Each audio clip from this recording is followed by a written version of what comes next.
आज तारीख है 27 जनवरी 2026 और आज के दिन के जितने भी इम्पोर्टेंट करंट अफेयर्स एमसीक्यू बनेंगे उन सबको आज के वीडियो में हम कवर करेंगे। तो चलिए शुरू करते हैं।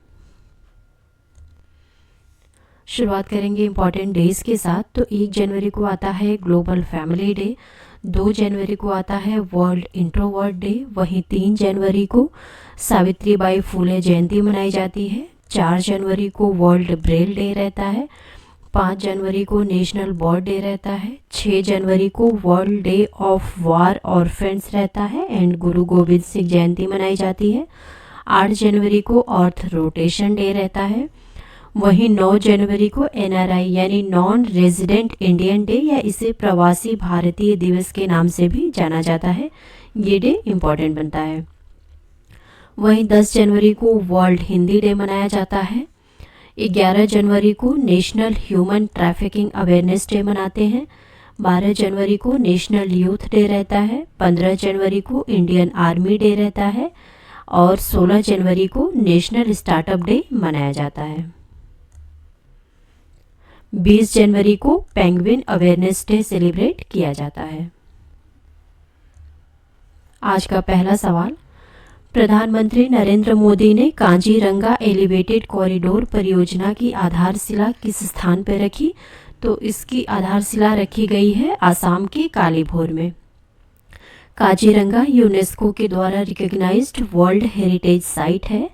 ये जो काजीरंगा एलिवेटेड कॉरिडोर प्रोजेक्ट है ये 4 लेन का प्रोजेक्ट है जो कि कालीभोर से नुमालीगढ़ तक का है और ये एनएच यानी नेशनल हाईवे 715 का पार्ट है और इस प्रोजेक्ट की कुल लागत है 6,950 करोड़। अगला सवाल, कोरोमंडल इंटरनेशनल किस स्थान पर कॉरपोरेट अनुसंधान केंद्र स्थापित करने जा रहा है? यानी कि कॉरपोरेट रिसर्च सेंटर की बात की जा रही है। तो ये है आईआईटी मद्रास। अच्छा, इन नेचर भी पूछा जा सकता है कि ये कोरोमंडल का नेचर कैसा है, ये किस टाइप की फॉर्म है। तो कोरोमंडल इंटरनेशनल जो है सेटअप कर रही है corporate research centre IIT Madras के रिसर्च पार्क में। ये एग्री सोल्यूशन प्रोवाइडर है, इंपॉर्टेंट बनेगा। ये जो कोरोमंडल है ये एग्री सोल्यूशन प्रोवाइडर है। Agri solution provider Coromandel international limited ने साइन किया है एमओयू आईआईटी मद्रास के रिसर्च पार्क के साथ और ये इस्टेब्लिश करेंगे कॉर्पोरेट रिसर्च सेंटर। इसका जो मेन पर्पस होगा वो होगा इंडस्ट्री एकेडमिक कोलैबोरेशन को स्ट्रेंथन करना और ये जो स्ट्रेटेजिक इम्पोर्टेंस के एरिया हैं like agriculture, sustainability and emerging technology, इसमें जो है ये काम करेंगे। अगला सवाल, किस कंपनी ने ट्रांसलेट जेमा यानी ओपन ट्रांसलेशन मॉडल लॉन्च किया है? ये ट्रांसलेट जेमा तो ये लॉन्च किया है गूगल ने। गूगल ने लॉन्च किया है ट्रांसलेट जेमा, एक ओपन ट्रांसलेशन मॉडल है। अच्छा, ये 55 भाषाओं को सपोर्ट करता है। अगला सवाल, किस राज्य सरकार ने गृह Lakshmi digital marketing portal launch किया है? तो ये लॉन्च किया गया है कर्नाटका राज्य सरकार के द्वारा। कर्नाटका गवर्नमेंट ने लॉन्च किया है गृह लक्ष्मी डिजिटल मार्केटिंग पोर्टल। ये जो गवर्नमेंट ऑफ कर्नाटका है इसने लॉन्च किया है गृह लक्ष्मी डिजिटल मार्केटिंग, एक ऑनलाइन पोर्टल है गृह लक्ष्मी digital.org। ये इंपॉर्टेंट बनेगा। ये बूस्ट करने के लिए economic independence and digital inclusion women का यह जो है राज्य सपोर्टेड एक ई कॉमर्स मार्केट प्लेस है जहाँ पे जो वुमेन एंटरप्रेन्योर हैं,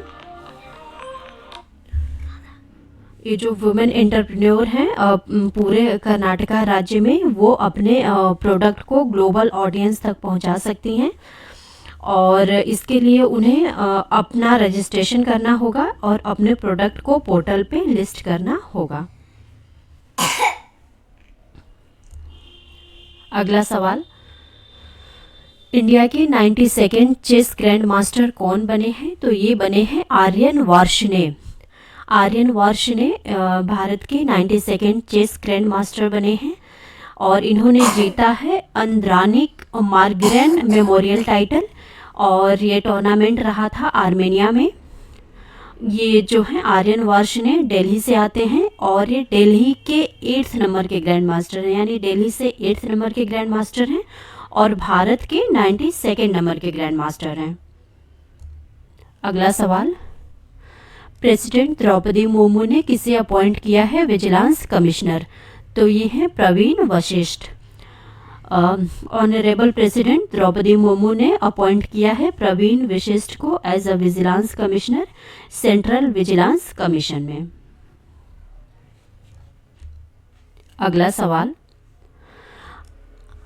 सागर मैत्री 5th के लिए INS यानी इंडियन नवल शिप सागर ध्वनि को हरी झंडी दिखाई गई है। नौसेना प्रमुख कौन है? तो ये हैं दिनेश के त्रिपाठी। अच्छा, ये जो हैं उपेंद्र द्विवेदी, ये आर्मी चीफ हैं और अमरप्रीत सिंह ये एयरफोर्स चीफ हैं।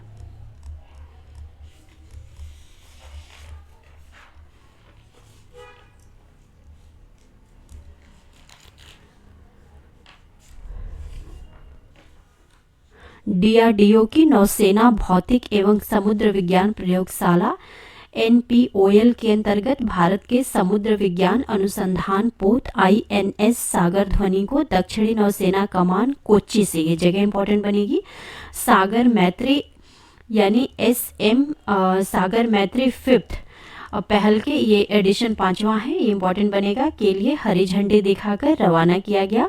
सागर मैत्री भारतीय नौसेना और DRDO की एक प्रमुख सहयोगात्मक पहल है जो भारत सरकार के क्षेत्रों में सुरक्षा और विकास के लिए पारस्परिक और समग्र उन्नति यानी महासागर के दृष्टिकोण के अनुरूप है। इस पहल का उद्देश्य हिंद महासागर क्षेत्र यानी IOR, ये जो है इंडियन ओशियन रिम कंट्रीज की बात की जा रही है, के बीच सामरिक आर्थिक पहलुओं में घनिष्ठ सहयोग और विशेष रूप से समुद्री अनुसंधान में अधिक वैज्ञानिक आदान प्रदान को बढ़ावा देना है। इस कार्यक्रम के तत्वाधान में DRDO ने समुद्री अनुसंधान और विकास के क्षेत्र में IRO यानी इंडियन ओशियन रिम कंट्रीज के साथ दीर्घकालिक सहयोग स्थापित करने के लिए मैत्री समुद्र और संबंध अंतः विषयक प्रशिक्षण और अनुसंधान पहल नामक एक वैज्ञानिक घटक की शुरुआत की है। सागर मैत्री कार्यक्रम के तहत INS सागर ध्वनि INS किस्तना के ऐतिहासिक मार्गों का अनुसरण करेगी, जिसने कि 1962 से 65 के दौरान अंतर्राष्ट्रीय हिंद महासागर अभियान में भाग लिया था। इस पहल का जो पर्पस होगा, ये जो 8 हिंद महासागर क्षेत्र हैं यानी इंडियन ओशियन रिम कंट्रीज हैं, Oman, Maldives, Sri Lanka, Thailand, Malaysia, Singapore, Indonesia और म्यांमार के साथ सतत वैज्ञानिक सहयोग स्थापित करना है। अगला सवाल, 2nd ग्लोबल बुद्धिस्ट समिट कहाँ पे आयोजित की जाएगी? तो इसका आयोजन हो रहा है दिल्ली में। दिल्ली में आयोजित होने वाला दूसरा बौद्धिक वैश्विक बौद्ध शिखर सम्मेलन नई दिल्ली में दूसरे वैश्विक बौद्ध शिखर सम्मेलन का आयोजन किया जाएगा। अंतर्राष्ट्रीय बौद्ध परिसंघ, केंद्रीय संस्कृति मंत्रालय के सहयोग से वैश्विक बौद्ध नेताओं, विद्वानों और नीति निर्माताओं को एक साथ लाकर बुद्ध धम्म के परिप्रेक्ष्य में समकालीन वैश्विक चुनौतियों पर विचार विमर्श करेगा। यह शिखर नई दिल्ली के भारत मंडपम में यह शिखर सम्मेलन आयोजित किया जा रहा है।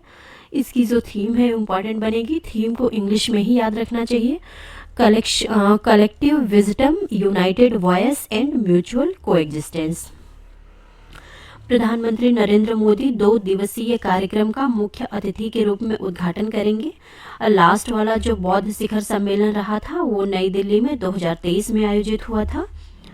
शिखर सम्मेलन के विचार विमर्श को जो 5 विषयगत सत्रों के इर्द गिर्द संरचित किया जाएगा, जिसमें से पहला है सामाजिक सद्भाव के लिए सामूहिक ज्ञान और एकजुट स्वर, बुद्ध धम्म में उद्यमिता और सही आजीविका, वैज्ञानिक अनुसंधान, स्वास्थ्य सेवा, चिकित्सा और सतत जीवन, और चौथा है बुद्ध धम्म के प्रकाश में शिक्षा, और 5वां है संघ की गतिशीलता, जिसमें भूमिकाएं, अनुष्ठान और अभ्यास इंक्लूडेड है।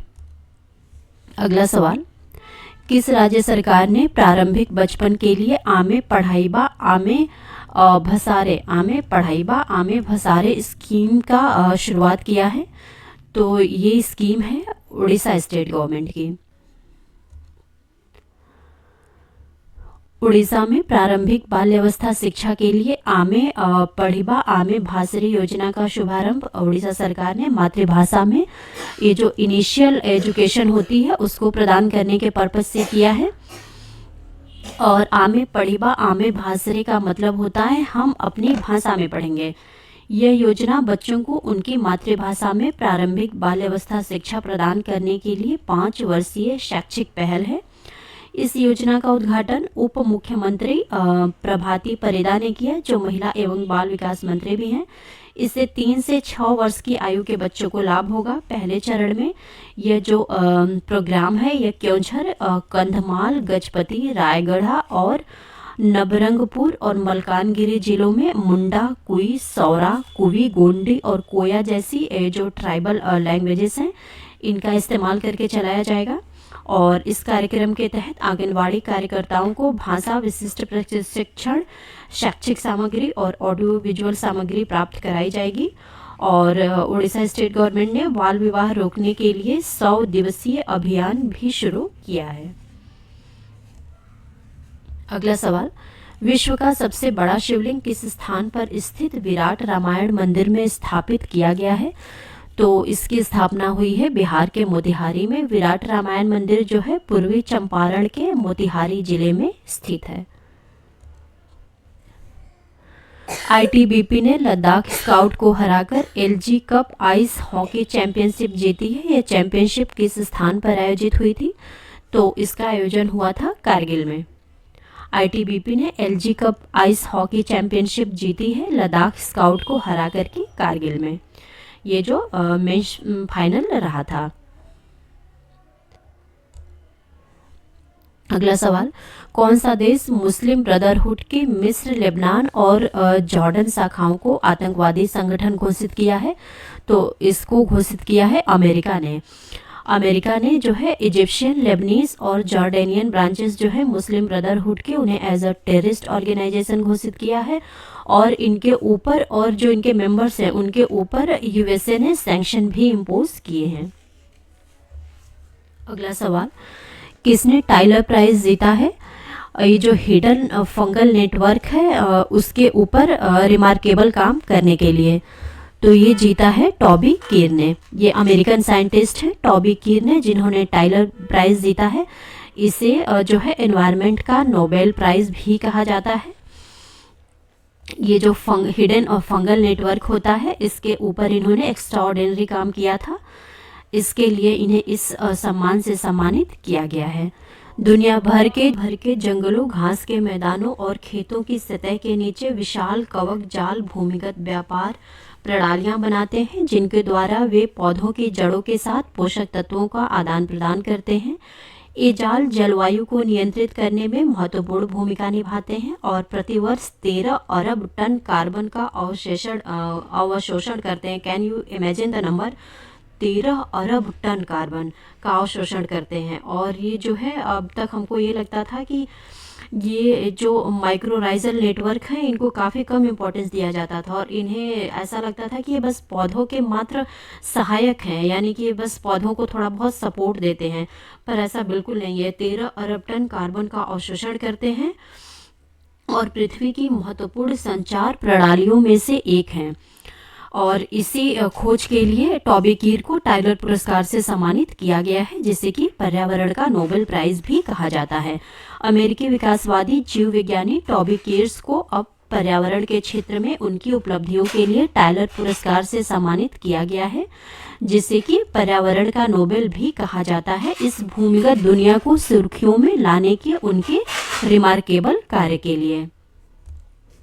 अगला सवाल, हाटी का 1 महीने तक चलने वाला जनजातीय उत्सव बोडा त्योहार किस स्थान पर शुरू हुआ है? तो ये शुरू हुआ है हिमाचल प्रदेश में।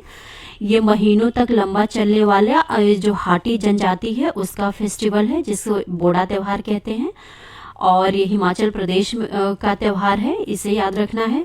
और इसे जो है माघों को त्योहार के नाम से भी जाना जाता है। बेसिकली हाटी ट्राइब है वो इसे सेलिब्रेट करती है। अगला सवाल, यमन के नए प्रधानमंत्री के रूप में किसे नियुक्त किया गया है? तो ये हैं शाया मोहसिन जिंदानी। ये जो है यमन के प्रेसिडेंशियल लीडरशिप काउंसिल ने एक्सेप्ट किया है रिजाइग्नेशन। इससे पहले जो प्राइम मिनिस्टर थे सलेम बिन ब्रेक, इन्होंने इस्तीफा दे दिया है। तो ये जो फॉरेन मिनिस्टर थे पहले शाया मोहसिन जिंदानी, अब ये देश के प्राइम मिनिस्टर के रूप में कार्यभार करेंगे। अपेडा किस देश में कर्नाटक के केले, पान के पत्ते और नींबू के हवाई परिवहन की सुविधा प्रदान करता है? तो ये है मालदीव।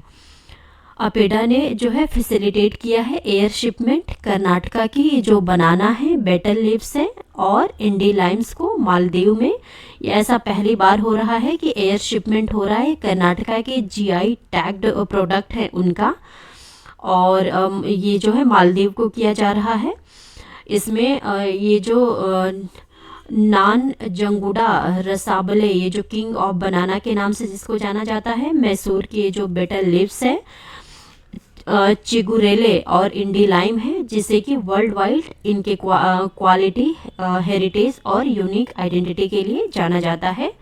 इसे अब मालदीव को निर्यात किया जा रहा है। कौन सा राज्य सिकल सेल रोग के बारे में जागरूकता फैलाने के लिए आदिवासी भाषाओं का उपयोग कर रहा है? तो ये है महाराष्ट्र। महाराष्ट्र जो है आदिवासी भाषाओं का इस्तेमाल करके अवेयरनेस स्प्रेड कर रहा है सिकल सेल डिजीज के बारे में। स्पितुक गस्तोर फेस्टिवल किस स्थान पर शुरू हुआ है? तो ये शुरू हुआ है लद्दाख में। अगला सवाल, साइंटिस्ट ने डिस्कवर किया है जायंट 300 साल पुराना कोरल किस स्थान पे? तो इसकी खोज हुई है न्यूजीलैंड में। साइंटिस्ट ने डिस्कवर किया है जायंट 300 साल पुराना कोरल न्यूजीलैंड में। यह जो ह्यूज कोरल, ये पूरा जो कोरल है ये 13 फीट से भी ज़्यादा हाइट का है और 15 फुट से भी लगभग 15 फुट चौड़ा है। और अब तक जितने भी कोरल की खोज हुई है उसमें ये सबसे एक्सेप्शनली बड़ा माना जा रहा है और ये 300 से 400 साल पुराना माना जा रहा है। यह कोरल जो है एक्सेप्शनली लार्ज है और बहुत ज़्यादा बड़ा है अब तक जितने भी कोरल ढूंढे गए हैं उनमें। Thank you.